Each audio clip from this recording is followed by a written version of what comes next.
में आगे बढ़ते हैं मिड डे प्राइम में, बात करते हैं आगे खबरों में लेह में किस तरह से जनजीवन अब तेजी के साथ सामान्य हो रहा है। और अभी तक लेह में कर्फ्यू देखने को मिलता था, लेकिन आज लेह के सभी बाजार पूरी तरह से खुल गए हैं। लोग अपने घरों से निकल पा रहे हैं। प्रशासन का कहना है कि स्कूल और कॉलेज 1 अक्टूबर तक बंद है, लेकिन उसके बाद उनको भी खोल दिया जाएगा और मोबाइल इंटरनेट सेवा भी बहाल हो जाएगी। डीडी न्यूज संवाददाता ने लद्दाख के उपराज्यपाल कविंद्र गुप्ता से इसी बारे में एक्सक्लूसिव बातचीत की है। उपराज्यपाल का कहना है कि 1-2 दिन में लेह के अंदर स्थिति पूरी तरह से सामान्य हो जाएगी। इसके साथ ही उन्होंने कहा कि गोलीबारी में 4 लोगों की मौत दुखद है। गोलीबारी की घटना की जांच भी की जाएगी। लद्दाख के उपराज्यपाल महोदय इस समय हमारे साथ हैं। सर, आप देखें कि पिछले कई दिनों से लेह के अंदर कई तरह के प्रतिबंध लगे हैं, मार्केट वगैरह नहीं खुल पा रहा है, हालांकि मेडिकल स्टोर जैसी चीजें खुली। नॉर्मल सी बहाल होने में कितना टाइम लगेगा?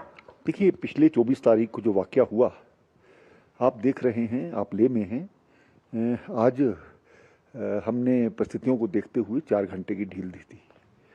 जब वो नॉर्मल रहा, उसके बाद 3 घंटे हमने उसकी एक्सटेंशन दी। कल भी जो प्रशासन की तरफ से किया जा रहा है, सुबह से लेकर के शाम तक पूरी मार्केट, सभी दुकानें यहाँ पर खुलेंगी।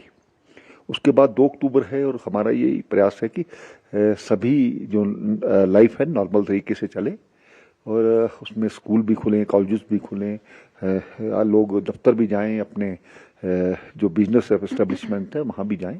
इस प्रकार का हमारा प्रयास है। 1 आध दिन के बाद सब नॉर्मल किया जाएगा। दूसरा सर, आप देखें कि लेह एपेक्स बॉडी है और केडी है, उन्होंने कहा है कि जब तक यहाँ पर नॉर्मल सी बहाल नहीं होगी वो बातचीत के लिए दिल्ली नहीं जा पाएंगे। तो अब बीच का रास्ता सर कैसे निकलेगा अगर बातचीत नहीं होगी तो? देखिए, कोई भी बात जो होती है, सरकार ने पहले से ही बातचीत के लिए 24 तारीख से पहले ही बुलाया था, लेकिन जब इस प्रकार की कोई घटना हो गई तो उसके लिए ये बातें रुकी हैं। कोई भी चीज़ें जो तय होती हैं वो टेबल पर बैठ करके तय होती हैं, उससे ही कोई रिजल्ट लिखता है। मुझे लगता है कि संवाद एकमात्र हल है बातचीत करने का। नॉर्मल सी कुछ दिन में जो बहाल होगी तो मुझे लगता है ये सारा जो केंद्र सरकार की तरफ से कोशिश है, उन्होंने कहा है हमारे दरवाजे हमेशा खुले हैं, तो मुझे लगता है कि ये रास्ता अपनाना चाहिए, इस बात को समझना चाहिए। दूसरा सर, एक चीज़ और भी है, केडीए ने और इसके अलावा एलएबी ने जब प्रेस कॉन्फ्रेंस की तो उन्होंने ये कहा कि जो फायरिंग हुई उस पर न्यायिक जांच होनी चाहिए और इस तरह से फायरिंग नहीं होनी चाहिए। प्रोटोकॉल का पूरी तरीके से पालन नहीं किया गया, उनका ये कहना है। देखिए, बिल्कुल जांच होगी, एक तरफा बात नहीं की जाएगी। यहाँ पर जांच के कोई भी इस प्रकार की घटना होती है तो स्वाभाविक है उसमें जांच होती है और जांच तो होगी।